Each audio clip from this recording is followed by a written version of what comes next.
Let me start by saying I never asked for trouble. All I wanted was to keep the land my family had owned for generations, a quiet wooded piece of earth at the edge of Willow Creek Estates. It wasn't fancy or flashy, but it meant something to me. My grandfather worked hard to buy that land years ago, and it stayed in our family ever since. When developers started showing up last year, offering big money to buy it, I turned them down without hesitation. You can't say no forever, Mr. Whittaker, the head of the Homeowners Association, HOA, told me one afternoon when he showed up uninvited. He leaned casually against his shiny luxury SUV like he owned the world, or at least this neighborhood. This community thrives on harmony, Mr. Hayes. Your property stands out like a sore thumb. I didn't argue with him. What could I say? That those trees held memories of childhood adventures. That selling felt like betraying my grandfather's legacy. Instead, I just nodded politely and watched as he drove off, leaving tire marks on my gravel driveway. But deep down, I knew this conversation wasn't over, not by a long shot. At first, it was subtle, little things here and there. Anonymous letters began arriving in my mailbox every week. Each letter grew more aggressive than the last. One said, "Sell now or face consequences." Another accused me of lowering property values because my untouched forest clashed with the perfectly manicured lawns and cookie-cutter houses around me. Then came the inspections. Every few days, someone claiming to be an official would show up, saying they needed to check for drainage problems or zoning violations. Each time, I sent them away empty-handed, refusing to let them intimidate me. But inside, I felt my patience wearing thin. Who were these people to tell me how to handle my own land? One evening, as the sun dipped below the horizon, I sat on my porch, sipping a cold drink. The sound of crickets filled the air. And for a moment, I felt at peace. But then I heard the crunch of tires rolling down my dirt road. Two figures stepped out of a black car, Mr. Whittaker and another man wearing a badge. My stomach sank. "Mr. Hayes," Whittaker said, his tone dripping with fake concern, "we've tried everything we could to resolve this peacefully. Unfortunately, your refusal to cooperate leaves us no choice but to involve law enforcement." The man with him introduced himself as Deputy Rogers. He looked uneasy, shifting from one foot to the other, while Whittaker listed off accusations about illegal dumping and environmental hazards on my property. None of it was true, of course, but hearing those lies made my blood boil. "This is unbelievable," I said, crossing my arms. "You're making all of this up." Whittaker smirked. "We have witnesses who claim otherwise, Mr. Hayes. If you don't comply with our requests, we'll be forced to take further action." Deputy Rogers chimed in nervously. "Look, son, nobody wants this to get ugly. Just sell the land, and everyone walks away happy." Happy? Did they really think I'd give up so easily? As they drove off, I felt a mix of anger and frustration bubbling inside me. These weren't just nosy neighbors. They were bullies trying to force me into submission, and I had no idea what to do next. By the time Dad arrived, I was exhausted. The constant pressure from the HOA felt like a storm that wouldn't let up. Every day brought a new letter, another inspection, or some thinly veiled threat about what would happen if I didn't comply. It was wearing me down, but I refused to give in. Not yet. When Dad's car pulled into my driveway early Saturday morning, I almost laughed at the sight of him stepping out in his crisp military uniform. Medals gleamed on his chest, and his posture was as straight as ever. If anyone could intimidate the HOA, it was him. He gave me a quick hug before glancing around at the trees. "This is it?" he asked, nodding toward the forest. "The land they're so worked up about." I nodded. "Yeah, hard to believe, right? Just a bunch of trees. But apparently, they think it's ruining the neighborhood." Dad snorted. "Ridiculous. Let's go pay them a visit." We drove to the HOA clubhouse together, Dad gripping the steering wheel with determination. As we approached, I noticed several cars parked outside, luxury sedans, and SUVs, all polished to perfection. Inside, voices buzzed in low conversation. When we walked through the door, the room fell silent. Mr. Whittaker stood near the front, flanked by a few other board members. His confident smirk faltered when he saw Dad's uniform. For a moment, no one spoke. Then Whittaker cleared his throat and stepped forward. "Ah, Mr. Hayes," he said, addressing me while pointedly ignoring Dad. "I assume you're here to discuss your property violations." Before I could respond, Dad stepped in front of me. "Actually," he said, his voice calm but commanding, "we're here to clear up a misunderstanding. I'm General James Hayes, and this is my son. Now, unless you've got documentation proving these alleged violations exist and are legally enforceable, you need to back off." Whittaker blinked, clearly thrown off balance.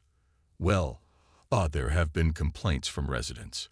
"Complaints aren't evidence," Dad interrupted. "And harassing a private citizen over unsubstantiated claims is unacceptable. Are you aware of how federal laws protect private property rights?" Whittaker stammered, looking to the others for support. One woman whispered something to him, her eyes wide with panic. Another man tried to interject, but Dad held up a hand, silencing him. "If any of you set foot on my son's property again without permission, or involve law enforcement based on false accusations, I'll make sure everyone involved regrets it. Do I make myself clear?" The room was dead quiet. Whittaker looked pale, beads of sweat forming on his forehead. Finally, he managed a weak nod. "Ah, yes, sir."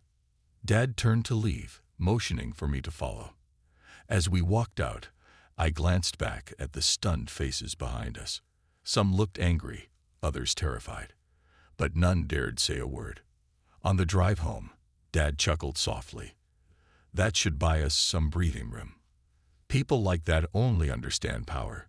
Show them you won't back down, and they scatter like roaches." I couldn't help but smile. For the first time in weeks, I felt a sense of control returning. Whatever came next, I knew Dad had shifted the tide in our favor. But even then, I realized this wasn't over. The HOA might retreat for now, but prideful people don't forgive easily, and I suspected they'd try to strike back in ways we couldn't predict. Still, with Dad on my side, I felt ready to face whatever came next. The fallout from Dad's press conference hit the HOA like a tidal wave. By the next morning, the story had gone viral, not just locally, but nationally. News outlets picked up the narrative of the little guy standing up to an overbearing homeowners association backed by a retired 4-star general. Headlines blared: "HOA versus Hero. A battle for property rights, and Willow Creek residents rally behind veteran inland dispute." For Mr. Whittaker and his board members, it was a disaster. Their carefully crafted image of authority and control crumbled under the weight of public scrutiny. Anonymous tips poured in from former residents and disgruntled neighbors, exposing years of shady practices, forced sales, exorbitant fines, even threats against families who dared to question the rules. Each revelation chipped away at their credibility until there was nothing left but a hollow shell. I watched it all unfold with a mix of disbelief and satisfaction. People I barely knew stopped by my house daily, bringing food, offering words of encouragement, or simply thanking me for taking a stand. One elderly couple handed me a petition signed by nearly half the neighborhood demanding reforms within the HOA. "You've given us hope," the wife said softly, her eyes brimming with tears. "We were too afraid to speak out before." But not everyone was happy about the turn of events. Some die-hard supporters of the HOA lashed out, accusing me of stirring up trouble and ruining property values. Flyers appeared overnight labeling me a troublemaker and warning others not to get involved. Yet even these attempts at intimidation felt hollow now. The tide had shifted, and they knew it. Then came the final blow. A team of investigative journalists uncovered financial irregularities within the HOA, including misused funds meant for community improvements. Evidence pointed directly to Mr. Whittaker, whose lavish lifestyle suddenly made sense. Within days, he resigned in disgrace, disappearing from public view entirely. Other board members followed suit, leaving the organization in shambles. As the dust settled, life in Willow Creek began to change, for the better.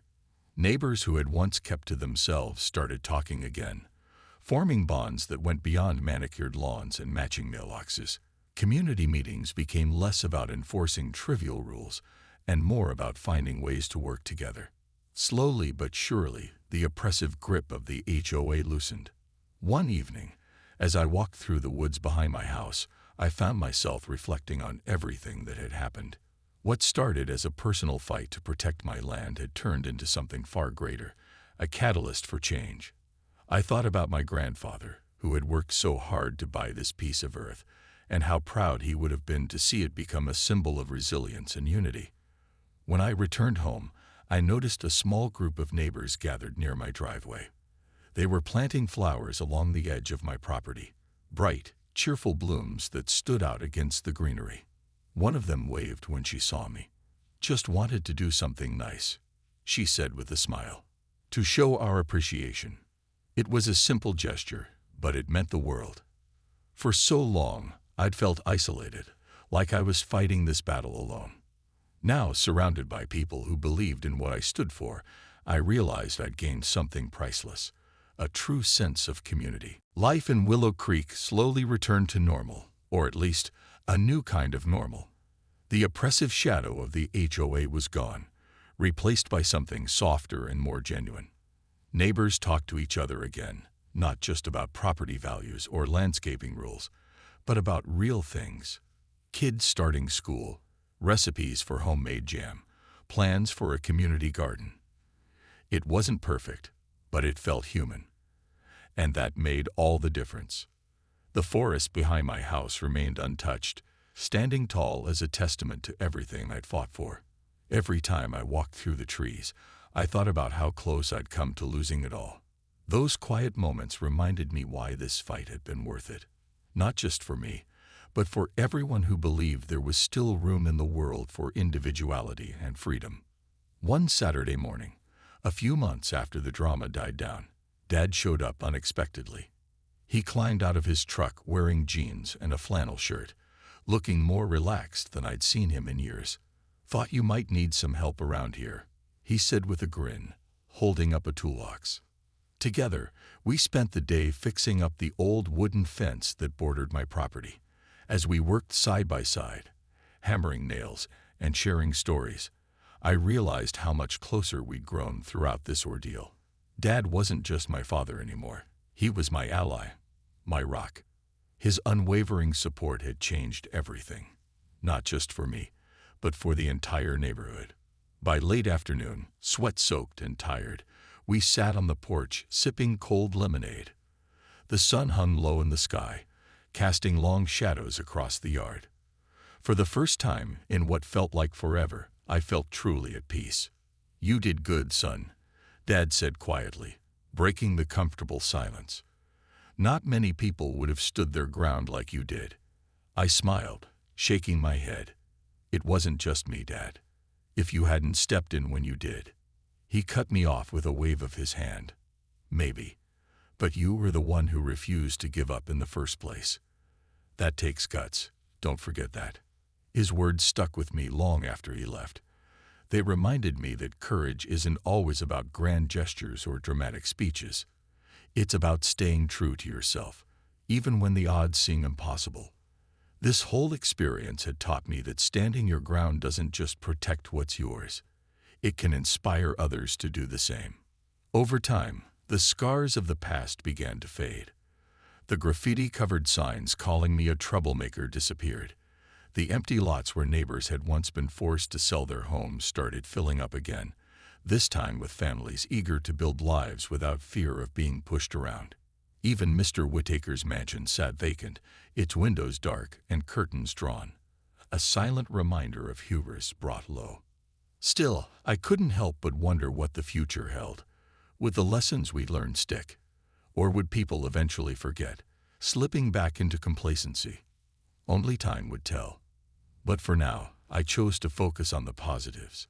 The friendships forged, the injustices exposed, and the newfound strength in our community. As I stood on my porch one evening, watching the sunset paint the sky in shades of orange and pink, I felt a deep sense of gratitude. Gratitude for the land beneath my feet, for the people who stood beside me, and for the chance to make a difference, even in a small way. Because sometimes life isn't about winning or losing. It's about planting roots, standing firm, and letting the winds of change blow through. And if you're lucky, those winds will carry seeds of hope far beyond your own backyard. For me, that was enough. For a few days after Dad's visit to the HOA clubhouse, everything seemed eerily quiet. No letters arrived in the mail. No inspectors showed up unannounced. Even the neighbors who usually gave me sideways glances avoided eye contact altogether. It was as if the entire neighborhood had collectively decided to hold its breath. But I knew better than to trust the silence. People like Mr. Whittaker didn't back down easily, not when their pride was on the line. And sure enough, it didn't take long for the storm to brew again. It started with whispers. At first, they were subtle, a comment overheard at the grocery store, a muttered remark from someone walking their dog past my property. "He thinks he's untouchable now," one neighbor said loud enough for me to hear. "What does he think he's proving?" Then came the flyers. Overnight, posters appeared around the community bulletin boards and lampposts, calling an emergency meeting of Willow Creek Estates residents. The headline read, ***, Protect Our Community, Addressing Unsafe Properties. ***, my stomach sank as I stared at the bold letters. They weren't even trying to hide it anymore. I called Dad that evening, filling him in on the latest developments.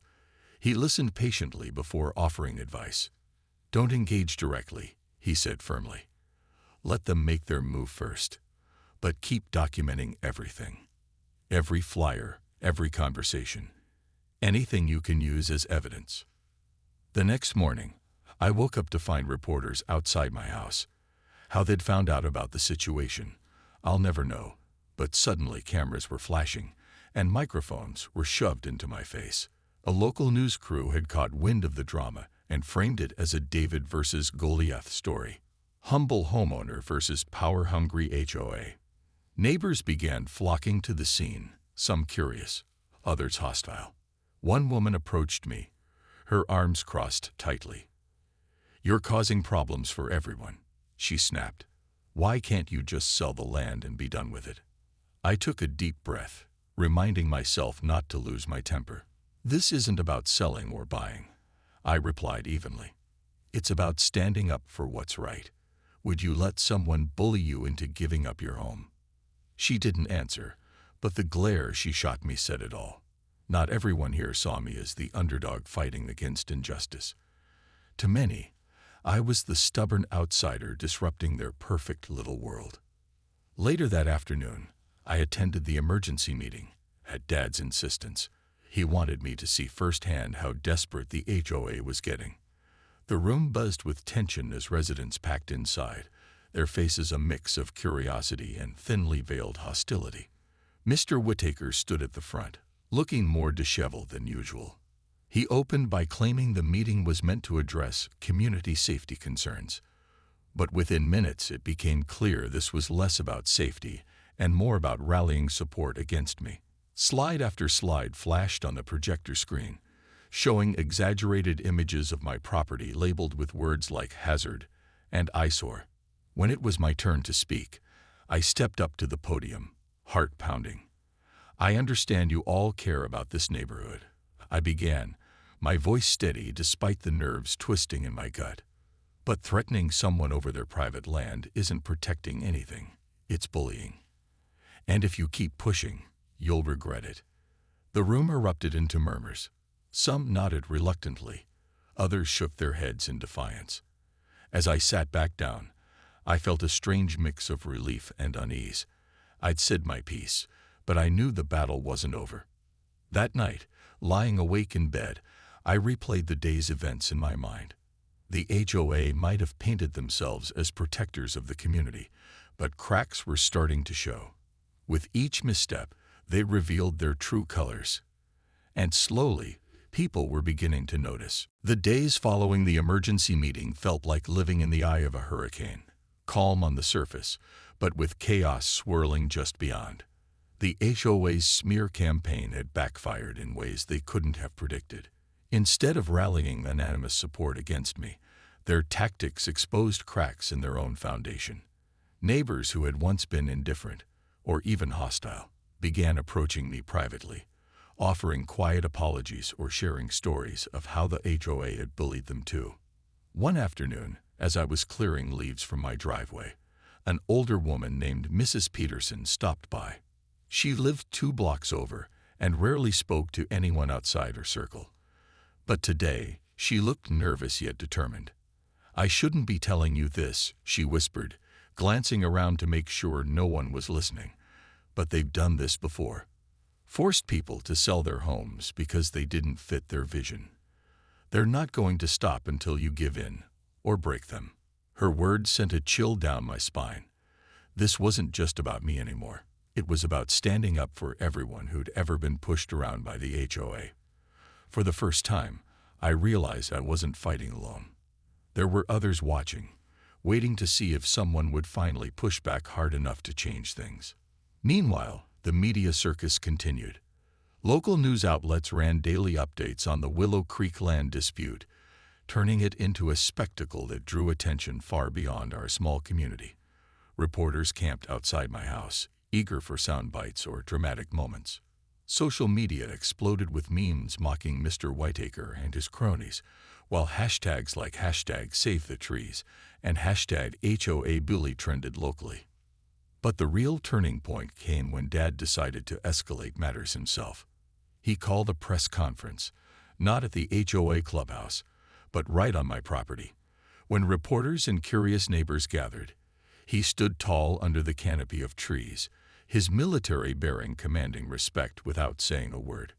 "Ladies and gentlemen," he began, his voice steady and authoritative, "this land is more than dirt and trees.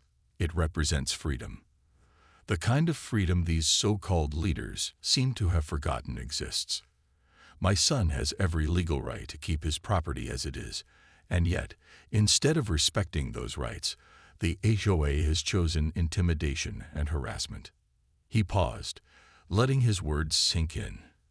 Cameras clicked furiously as he pulled out documents detailing federal protections for private property owners. "If anyone here thinks they can override those laws, let them try. But trust me, they won't like the consequences." By the end of his speech, the crowd was buzzing. Some clapped openly. Others whispered nervously among themselves. Even the reporters seemed stunned by the sheer force of his presence. As Dad wrapped up, he turned to me and gave a subtle nod, signaling that we'd made our stand loud and clear. That evening, as I sat on my porch watching the sun dip below the horizon, I noticed something strange. A group of neighbors was gathering near the edge of my property, holding signs that read *stand with Hayes and *stop HOA abuse*. At first, I thought it might be a prank, but then I recognized faces. People who hadn't spoken to me in months, maybe years. They weren't there to mock or provoke. They were there to support. One man stepped forward, holding out a thermos. "Thought you could use some coffee," he said gruffly, avoiding eye contact. "And thanks for doing this. We needed someone to finally call them out." Tears pricked my eyes as I accepted the gesture. This fight had started as a personal battle to protect my land, but it had grown into something bigger, a movement for justice, fairness, and respect. And though I knew the road ahead wouldn't be easy, I also knew I wasn't walking it alone anymore. For the first time since this nightmare began, I felt truly hopeful. Whatever happened next, I was ready. The sheriff's visit left me rattled, but it also lit a fire inside me. I wasn't going to let them push me around, no matter how much pressure they applied. Still, I couldn't shake the feeling that this was only the beginning of something bigger and worse. The next morning, I woke up to find a notice taped to my front door. It was an official-looking document from the HOA, claiming I had violated some obscure zoning rule about natural vegetation management. They demanded I clear out part of the forest within 30 days or face fines and legal action. My hands trembled as I read the fine print at the bottom. Failure to comply could result in forced removal of the trees by the county. Forced removal. Who did these people think they were? This wasn't just land. It was my family's history, roots buried deep in the soil.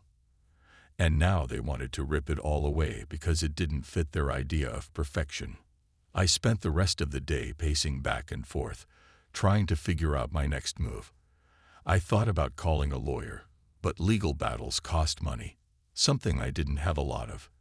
Then I remembered my dad. Retired 4-star General James Hayes doesn't take kindly to anyone messing with his family. If anyone could handle this, it was him.